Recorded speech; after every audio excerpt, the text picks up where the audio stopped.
Ok, salut les gars, comment est-ce que vous allez? J'espère que vous vous portez bien. Voilà, on se retrouve encore pour un petit exercice de topographie. Voilà, on peut voir. Voilà, aujourd'hui c'est la notion sur les cercles de gauche et cercles de droite dessus. Et puis aussi calcul de gisement, tout et tout, calcul des angles intérieurs également. Donc, si c'est la première fois que vous voyez l'une de mes vidéos, n'hésitez pas à vous abonner, à la liker et aussi à la partager. Voilà, surtout n'oubliez pas aussi de laisser en commentaire toutes vos préoccupations. Voilà, si vous voulez comprendre comment on calcule les cercles de gauche et puis les cercles de droite, voilà, c'est la vidéo parfaite. Voilà, j'ai réalisé cette vidéo spécialement pour vous parce que, voilà, c'est pas tous les étudiants qui comprennent, voilà, ces différents calculs-là. Est-ce que vous comprenez un peu? Voilà, moi, je prends un peu de mon temps pour vous expliquer ça, pour vous faciliter un peu la compréhension. Voilà, j'espère que vous allez m'encourager avec des likes, des partages, voilà, et aussi des commentaires. Donc, sans plus tarder, voilà, on va rentrer dans le vif du sujet. Voilà, pour comprendre ça, vous n'avez qu'à suivre jusqu'à la fin. Pour comprendre ce processus, vous n'avez qu'à suivre jusqu'à la fin. Voilà. Donc, on nous dit que pour délimiter la parcelle de monsieur Kangou, voilà, un topographe a effectué voilà, les observations suivantes. Il a effectué les observations, puis voilà, voici le carnet d'observation. Donc, voici la parcelle de monsieur. Voilà, de monsieur Kangou. Est-ce que vous comprenez un peu? Et puis maintenant, quand il a effectué les observations, voici ce qu'il a eu comme résultat. Donc, voici le carnet d'observation ici. Donc voilà, et puis maintenant on a le tableau des coordonnées rectangulaire. Là, maintenant, on a quoi? On a les différentes questions. Maintenant, on nous dit qu'il a il a fait les différentes stations, il a visé les différents points. Voilà. Et puis, on nous dit, voici les lectures angulaires. Est-ce que vous voyez? On voit ici CG et là, on voit CD. CG, ça veut dire cercle de gauche. Est-ce que vous comprenez un peu? CG, c'est cercle de gauche et CD, c'est cercle de droite. Est-ce que vous comprenez un peu? Voilà, on a les différentes distances horizontales. Très bien. Donc, on va voir les différentes questions maintenant. Mais travail à faire. Voilà, on nous demande de calculer les angles intérieurs. On nous demande de calculer les angles intérieurs. Voilà, au sommet de quoi? De P1, P2, P3, voilà, P4, P5, voilà, et P6. Donc, voici les différents points ici jusqu'à P6. Très bien. Donc, on nous demande aussi de calculer les coordonnées rectangulaires des points P1, P2, P3, P4, P5 et P6. Très bien. Maintenant, après, on nous demande de calculer dans la troisième question le périmètre de la parcelle P1, P2, P3, P4, P5, P6. Ok. La quatrième question nous demande de calculer la surface de la parcelle de monsieur Kangou, c'est-à-dire la surface de cette parcelle-là. Est-ce que vous comprenez un peu? Ok, très bien. On a déjà les coordonnées rectangulaires des points. Là, c'est R. Là, c'est R2. Voilà. Des points R2 et R3. Voilà, on peut voir ça ici. Voici les points R2 et R3. On a leurs coordonnées rectangulaires. Donc, à notre niveau ici, j'ai déjà fait une vidéo sur calcul de coordonnées rectangulaires. Est-ce que vous comprenez un peu? Donc, on ne va pas répondre à cette question parce que j'ai déjà fait une vidéo sur ça. Calculer le périmètre de la parcelle.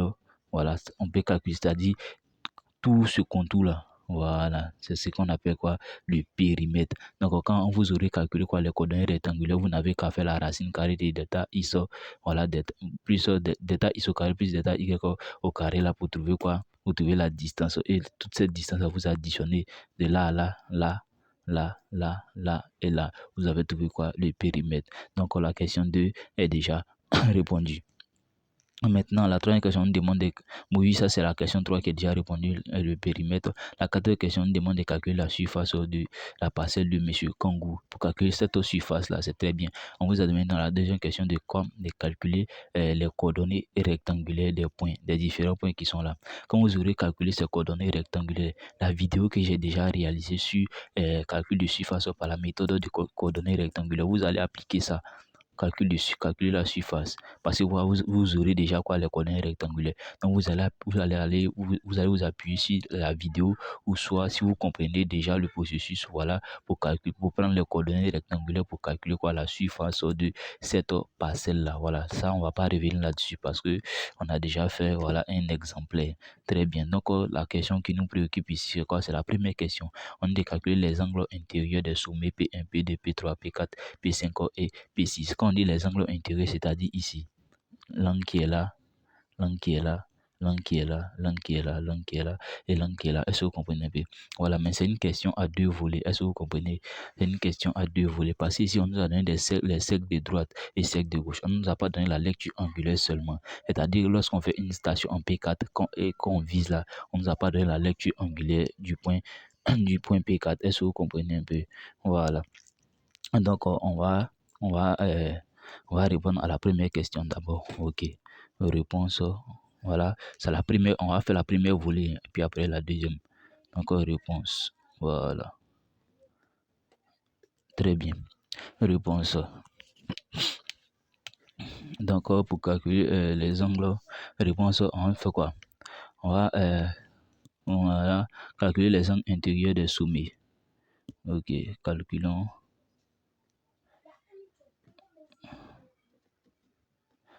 les angles. Suivez jusqu'à la fin pour comprendre. Si vous n'avez pas suivi, vous allez dire que je comprends pas, je comprends pas. Les angles intérieurs, oh, les angles intérieurs des sommets, voilà. Ok, très bien. On a calculé les angles intérieurs des sommets, les angles qui sont là. Est-ce que vous voyez ici, on a mis lecture angulaire. Mais ça, c'est quoi? On nous parle de cercle de gauche et cercle de droite. Pour trouver la lecture angulaire, là, par exemple, je prends ici, je me positionne au point P4. Je vais trouver l'angle que forme ici, là. L'angle que forme ce point là, là et là, l'angle que ça forme. Est-ce que vous comprenez un peu? Donc, pour trouver ça, je dois avoir quoi? Je dois avoir la lecture ici et la lecture ici. Est-ce que vous comprenez? Donc, on tourne toujours dans le sens des aiguilles d'une montre. On tourne toujours dans le sens des aiguilles d'une montre. Donc, si je me positionne au point P4, donc je prends quoi? Dans le sens des aiguilles d'une montre, je croise. Quand il commence ici, il quitte ici pour venir comme ça. Donc, c'est les deux là que je croise. Non? Donc, il fait quoi? Il fait la lecture, il fait arriver moins départ. Donc, c'est passé quoi? J'ai commencé ici et je me suis arrêté ici. Donc, ça fait lecture en P3 moins la lecture en quoi? En P5 pour trouver quoi? Pour trouver l'angle intérieur qui est là. Mais ici, les lectures qu'on a, on a ça en sous forme de cercle de gauche et cercle de droite d'abord. Donc, on va remettre ça sous la forme de quoi? Sous la forme de lecture sans cercle de gauche et cercle de droite. Pour faire ça, c'est très simple. Pour trouver la lecture angulaire, là, tu fais cercle de gauche plus cercle de droite plus ou moins 200 grades. C'est-à-dire quoi? On se rapproche toujours du cercle de gauche. Est-ce que vous comprenez un peu? Si le cercle de gauche est supérieur à 200 grades et que le cercle de droite est inférieur à 200 grades, tu fais plus 200 pour te rapprocher toujours du cercle de gauche. Est-ce que vous comprenez? Par exemple, là, comme ça, on a 125,374 et puis ici, on a 325,385. Le cercle de droite est plus grand que le cercle de gauche. Comme on a dit quoi, on se ramène toujours au cercle de gauche. Ça veut quoi? En fait, lui là, moins 200 grades pour se ramener à ça. Est-ce que vous comprenez un peu?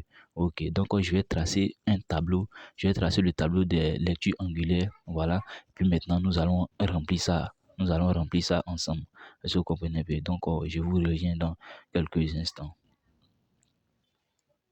Ok les gars, j'ai fini de tracer le tableau, voilà. Donc on peut voir ici, voilà, voici les différents points qu'on a visés, puis voici les lectures angulaires ici. Est-ce que vous comprenez un peu? Voilà, voici les différents points. Donc on va appliquer quoi? La méthode de cercle de gauche et cercle de droite maintenant. Bon, ça ce sont les mêmes voilà qu'on avait au départ, voilà ces distances là. Donc on va quoi, quand on stationne en P4 et puis on vise le point P5 là, voilà, on est cercle de gauche, cercle de droite. On est cercle de gauche, donc je vais mettre d'abord, voilà, donc angulaire est égal cercle de gauche, non, pardon, cercle de gauche plus cercle de droite plus ou moins 200, c'est-à-dire 200 grades, hein, de tout à deux. Est-ce que vous comprenez un peu? Donc on se ramène toujours au cercle de gauche. Donc aussi le cercle de gauche là, voilà. Le cercle de gauche est supérieur. Si le cercle de gauche est supérieur à 200 grades et que le cercle est inférieur à 200 grades, on fait plus de 200 dessus pour se ramener au cercle de gauche. Est-ce que vous comprenez? Ok. Puis on fait le quoi? On fait le tout divisé par 2. Par exemple, je prends le premier cas. Encore, c'est la lecture angulaire de quoi? De P5 là. Lecture angulaire de P5, ça fait quoi? On dit cercle de gauche. Ça fait quoi? Le cercle de gauche fait combien? Le cercle 225, combien? 225,360. et 125, pardon, 125,374 plus quoi? Le cercle de droite. Le cercle de droite fait combien? 325, combien? 325 S. 325 est supérieur à quoi? 125. Donc, pour se ramener au cercle de gauche, je vais faire quoi? Je vais faire moins 200 grades. Est-ce que vous comprenez un peu? Parce que quoi? C'est supérieur au cercle. Donc, quand c'est comme ça, il me ramène au cercle de gauche. Je vais faire quoi? Je vais faire moins 200. Quoi? 325, combien? 385. 385 moins les 200. Est-ce que vous comprenez un peu? Là, quand je me ramène vers le cercle, vers le gauche, donc mais je fais quoi? Le tout divisé par 2. Ça fait combien? Donc, ça nous fait combien? 125,374 plus 325,345. 325,385 FM divisé. Très bien. Ça nous fait combien? 125,80. Voilà. Ça nous fait 125,380 grades. Donc, la lecture angulaire sur le point P5 là, ça fait combien? Ça fait 125,80 grades. Donc, on va dire que quoi, ici, on stationne ici et que on fait lecture en P5, 125, combien? 80 grades. Là, c'est en grade. Très bien. Est-ce que vous comprenez un peu? On fait quoi pour le point P3 maintenant? Pour le point P3. D'accord. Pour le point P3, il y a le cercle de gauche. Voici le cercle de gauche ici. Lui fait 325, 23,569. Le cercle de droite, lui fait quoi? 120,572. Donc, 300 et puis 123. Est-ce que vous comprenez? 323 est plus grand que 100. Donc, pour me retrouver au cercle, j'ai fait quoi? J'ai fait plus 200 sur 3. Est-ce que vous comprenez un peu? Voilà, on se ramène au cercle de gauche. Voilà. Donc, ici, on va faire quoi? On va faire plus 200 sur celui-là. Okay, très bien. Donc, ça nous fait 3,569 plus, si vous comprenez un peu, plus 3, plus 123,512, plus 123,572 plus 200 grades. Parce que quoi? C'est celui-là, on va faire plus 200. Est-ce que vous comprenez un peu? Donc, plus 200. Plus 200. Très bien. Ça nous fait combien? Ça nous fait 14,100. Le tout divisé par 2. Donc, ça fait combien? Ça fait 323,571. 323,571. Donc, ici, ça fait combien? 323,571 grades. Est-ce que vous comprenez un peu? Très bien. Donc, maintenant, on a fini avec là. Donc, on a la relation P5 maintenant. On a stationné. Donc, maintenant, on va faire la lecture angulaire de quoi? Du point P6. Est-ce que vous comprenez un peu? C'est la même formule. C'est la formule qui est là. Cercle de gauche plus cercle de droite et plus cercle de droite plus ou moins 200, le tout divisé par 2. Est-ce que vous comprenez un peu? Très bien. On stationne ici, on prend le point P6 maintenant. Ici, on a 257,369 et ici, on a 57, combien? 379. 257 et puis 57. On se ramène toujours quoi? Au cercle de gauche. Est-ce que vous comprenez un peu? On se ramène au cercle de gauche. Donc, pour me ramener au cercle de gauche, je vais faire plus 200 sur celui-là pour être sensiblement près de 257,369 là. Est-ce que vous comprenez un peu? Donc, il fait plus 200 ici. Ça fait combien? Ça fait 7 ici, 257,379. J'additionne les deux et je fais diviser par 2. Donc, on 57, 257,360. Hein? Plus maintenant 57. Ici, il a fait plus 200, donc ça fait 257. 257,379 égale le tout divisé par 2. Très bien. Donc, ça fait combien? Ça fait 257,374. 257 374. Donc, ici, ça fait combien? 257,374 grades. Est-ce que vous comprenez un peu? Donc, c'est comme ça qu'on calcule les cercles de gauche et cercles de droite. Je mets une pause à la. Je vais finir de calculer tout parce que c'est un peu long. Voilà, parce que la vidéo doit se faire en 2 étapes. Parce que pour calculer la lecture angulaire, après avoir fait tous ces calculs-là, maintenant on va trouver quoi? Les angles intérieurs des différences. La vidéo sera un peu très longue, mais j'espère que vous compris le processus. On se ramène toujours quoi? Au cercle de gauche. Si le cercle de droite est supérieur à 200, je me ramène toujours au cercle de gauche. Si c'est inférieur à 200, si c'est inférieur, bon, si le cercle de droite est inférieur au cercle de gauche, je fais quoi? J'essaie de me ramener au cercle de gauche en ajoutant ou en enlevant 200 grades. Est-ce que vous comprenez? Voilà, c'est un peu comme ça que ça se passe. Donc, j'espère que vous avez suivi. Voilà, donc on va faire pour celui-là, le dernier là. Maintenant, je mets une pause à la vidéo pour voilà, pour terminer tout. Et puis maintenant, on va calculer les lectures angulaires et on va calculer les angles intérieurs des différents sommets ensemble. Très bien. Donc, on va faire pour celui-là. On va faire pour celui-là. Ici, on a 0,01, combien? 100, 912. Ici, on a 201, combien? 913. Parce que vous voyez, donc le cercle de droite ici est supérieur au cercle de gauche. Est-ce que vous comprenez un peu? Donc, moi, je dois toujours me ramener au cercle de gauche. Donc, je vais enlever 200 sur celui-là pour être sensiblement près de celui-là. Est-ce que vous comprenez un peu? Donc, ça fait 001. 001 plus 912 plus maintenant 201,913 moins 200. Et ici, j'ai fait moins 200. Puis, j'ai fait le tout divisé par 2. Donc, ici, ça fait combien?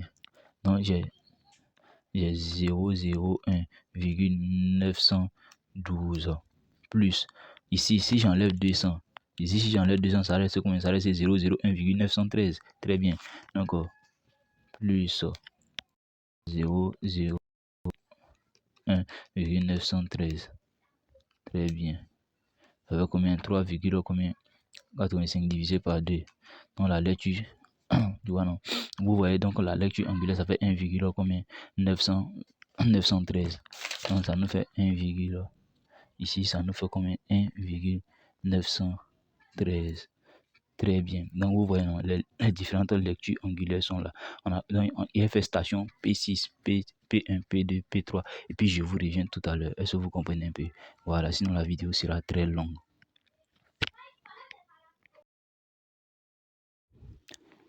Ok les gars, donc voilà, j'ai fini de remplir le tableau. Donc ici, on peut voir les différentes lectures des différents points.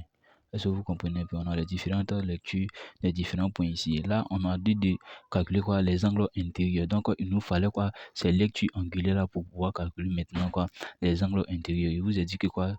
Ça allait se faire en 2 étapes. Donc, c'est la deuxième étape maintenant qu'on va attendre. Ça, c'était la première étape pour calculer quoi? Les lectures angulaires pour enlever ça sous la forme des cercles de gauche et cercles de droite. Maintenant, on peut calculer quoi maintenant les lectures, on peut calculer les angles intérieurs des différents sommets. Donc, on prend le premier sommet, le sommet P1. Est-ce que vous comprenez un peu? On va prendre le sommet E1 pour calculer lui sa lecture angulaire. Donc, je suis positionné ici. Je suis positionné au sommet P1. Je tourne dans le sens des aiguilles d'une montre. Est-ce que vous comprenez un peu? Donc, je tourne dans le sens des aiguilles d'une montre. Je quitte ici à là. Donc, le sens des aiguilles d'une montre, ça tourne comme ça. Voilà, ça, c'est le sens horaire qui est là. Donc, c'est comme ça que ça est. C'est comme ça. Quand je quitte ici, c'est l'origine et je viens ici, ça veut quoi? Ah, c'est l'arrivée. Est-ce que vous comprenez un peu? Donc, l'angle qui est là, voilà, c'est notre angle qu'on est en train de chercher. Donc, ça veut quoi? Ça fait quand je stationne au point P1, donc ça fait la lecture sur le point P6, moins la lecture sur le point quoi? Sur le point P2. Est-ce que vous comprenez un peu? J'ai stationné quoi? J'ai stationné en P1. Donc, ça fait quoi? Ça fait arriver moins le départ. Donc, j'ai stationné ici, et puis j'ai commencé à lire comme ça jusqu'à là. Donc, ça fait arriver moins départ.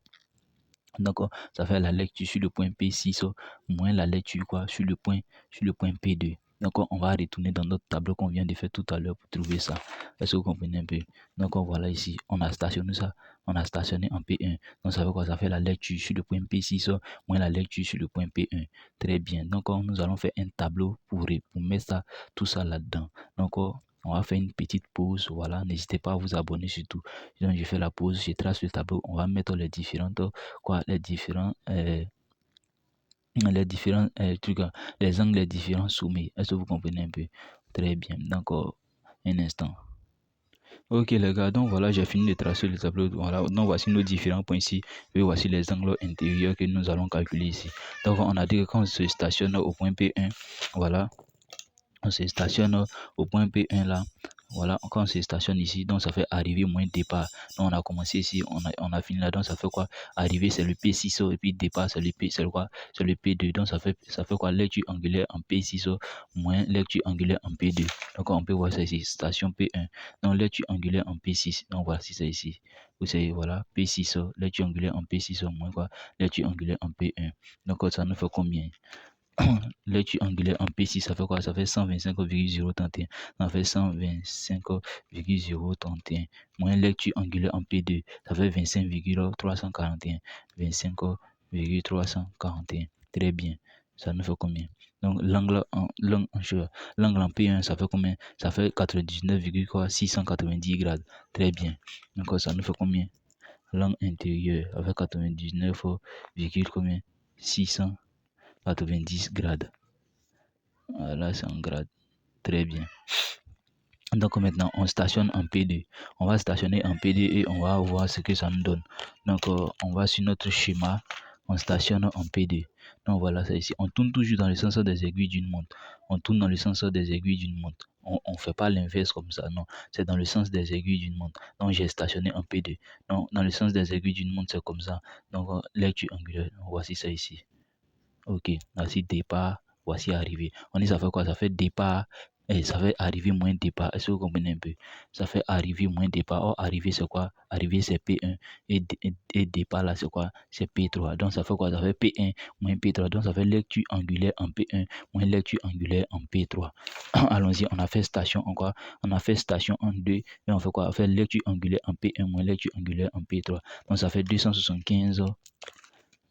275 275 virgule on dit ça fait 275,538 voilà moins 275,538 moins quoi moins 147,369 très bien ça nous fait combien 369 ok ça nous fait combien ici ça fait quoi ça fait 128,169 grades 128,169 grades dans l'angle en P2 ça fait combien 128,169 grades. Est-ce que vous comprenez un peu? Très bien, on vient quoi sur le point P3 maintenant? On vient sur le point P3, allons sur notre schéma. On stationne ici. On stationne sur le point P3. Maintenant, on va faire quoi? On va tourner dans le sens des aiguilles d'une montre. On va tourner dans le sens des aiguilles d'une montre. Donc, voici ça ici. Le sens des aiguilles d'une montre, c'est comme ça. On est l'angle intérieur. Donc, c'est ici que nous on va prendre. C'est ici que nous on va prendre. Est-ce que vous comprenez un peu? Donc, on commence ici et on finit là. Donc, on dit quoi? Ça fait arriver moins départ. Or, arriver, c'est quoi? Voici arriver ici, c'est sur quoi? C'est sur le trait de P2. Donc, ça fait P2, départ, c'est quoi? C'est P4. Donc, ça fait P2 moins P4. Est-ce que vous comprenez un peu? Dans le sens des aiguilles d'une montre. Et non dans le sens contraire. C'est dans le sens des aiguilles d'une montre, je répète. Donc, ça fait arriver moins départ. Donc, ça fait quoi? Ça fait lecture sur le point P2 moins lecture sur le point quoi? Sur le point P4. Très bien. Donc, on a stationné ça au point P3. On les avait lecture sur le point P2 moins lecture sur le point P4. Donc le point P2 ça fait combien? Ça fait 313. 313,802 moins lecture sur le point P4 qui fait combien? 241,342. Très bien. Voilà. On peut voir. Ok. Ça nous fait combien? 72,460 grades. Donc ça nous fait 72,446 grades. Donc ici ça va combien? 72,460 grades. Est-ce que vous comprenez? Donc c'est comme ça qu'on calcule les lectures angulaires dans ce genre de cas là. Voilà, très bien. Maintenant on stationne sur le point P4. On stationne sur le point P4. L'angle là ça nous fait combien? Donc voilà ici j'ai stationné là.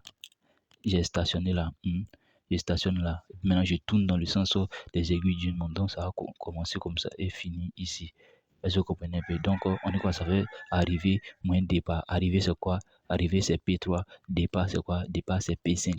Donc, on a commencé à lire ici et puis on a quoi? On a tourné comme ça pour venir s'arrêter là. Donc, ça fait quoi? L'angle intérieur, ça fait quoi? Ça fait lecture angulaire en P3 moins lecture angulaire en P5. On dit station. La station, on a stationné au point P4. Voici le point P4 ici. On dit quoi? Ça fait lecture angulaire en P3 moins lecture angulaire en P3 moins lecture angulaire en P5. Ouais, P3. P3, voilà. P3, ça fait 323,571. 323,571 moins combien? 125,380. Ok, très bien. Arrivé moins départ. Ça nous fait combien? 198,191 grades. 198,191 grades. Très bien. Donc, on dit que ça fait combien? 198,191 grades. Très bien. Donc, maintenant, on stationne au point P5. Donc, ici, on va stationner maintenant au point P5. On stationne ici, comme ça, et puis on tourne dans le sens des aiguilles d'une montre. Donc, on a stationné là, et on fait ça. Donc, ça fait quoi? Ça fait arriver moins départ. Non, arriver c'est P4 et départ c'est quoi? C'est P6. Donc, ça fait P4 moins lecture angulaire en P4 moins lecture angulaire en P6. Très bien. Donc, on stationne où ça? Au point P5. On a stationné ici. On a stationné là. On dit ça fait lecture angulaire en quoi? En P4 moins lecture angulaire en quoi? En P6. Très bien. Donc, en P4 là, en P4 ça fait combien? Ça fait 1,913 moins lecture angulaire en P6. Ça fait 257, combien? 374. Très bien. Ça nous fait combien? Ça nous fait moins combien? Moins 257, moins 255, combien? 461. 461. Puisqu'il n'y a pas d'angle négatif. Donc, quand c'est comme ça, dans ce cas, on fait quoi? Tu fais tout simplement plus 400 grades. Très bien. Donc, ça nous fait combien? Ça nous fait 144, combien? 539 grades. Donc, ça nous fait 144,539 grades. Très bien. Donc, la dernière station. Donc, la dernière station maintenant, ça fait combien? La dernière station, ça nous fait ici, on stationne ici au point P6. Voilà. Pour trouver l'angle qui est là, on stationne ici et on fait quoi? On tourne dans le sens des aiguilles d'une montre. Est-ce que vous comprenez? On tourne dans le sens des aiguilles d'une montre. Donc, je vais tourner comme ça. Là, c'est le sens des aiguilles d'une montre. Et non comme ça. Comme ça, c'est dans le sens contraire. Là, c'est le sens positif. Très bien. Donc, je fais ça. Ok. Très bien. Donc, on dit quoi? Ça fait arriver moins départ. Arriver moins départ. Donc, ça fait quoi? Ça fait la lecture en P6 moins la lecture quoi? En P1. Très bien. Donc, on stationne sur le point P6. Voilà. Ouais, mon putain de bic. Ok. On stationne où ça? Sur le point P6. On stationne sur le point P6. Et puis, on dit quoi? Ça fait arriver. C'est le point. Arriver, c'est le point P5. Non, attends. Voilà. Arriver, c'est le point P5. Et puis, départ, c'est le point P1. Donc, ça fait quoi? P5 moins P1. Là. Donc, ça fait 84. Voilà ici un 84, combien? 126. 84,126 moins combien? Moins quoi? Moins 326. Moins 326, combien? 168. Très bien. Ça nous fait combien? Non, il y a une erreur. 2 virgules. Très bien. Ça nous fait moins combien? Moins 242,042. Donc, quand c'est, il dit que quand c'est supérieur, il n'y a pas d'angle négatif. Quand c'est inférieur à combien? Quand c'est inférieur, voilà, à 0, là, on fait quoi? On fait plus 400. Voilà. Donc, on fait quoi? Plus 400. Très bien. Ça fait 157,958. Ça fait 157,958 grades. Voilà, donc voilà, on a répondu à la première question maintenant. On a fini de répondre. Donc, les angles intérieurs qu'on cherchait là, voilà, voici Voici ça ici. Donc, voilà, on a fini de calculer tout ça. Donc, maintenant, donc les autres questions, je sais que vous pouvez répondre. Donc, c'est la fin de la vidéo. N'hésitez pas à vous abonner, à la liker et aussi à la partager. Voilà. Donc, laissez-moi un pouce bleu si vous avez aimé. Si vous n'avez pas aimé aussi, voilà aussi. Voilà. Ça, c'est votre en bas. Donc, à la prochaine.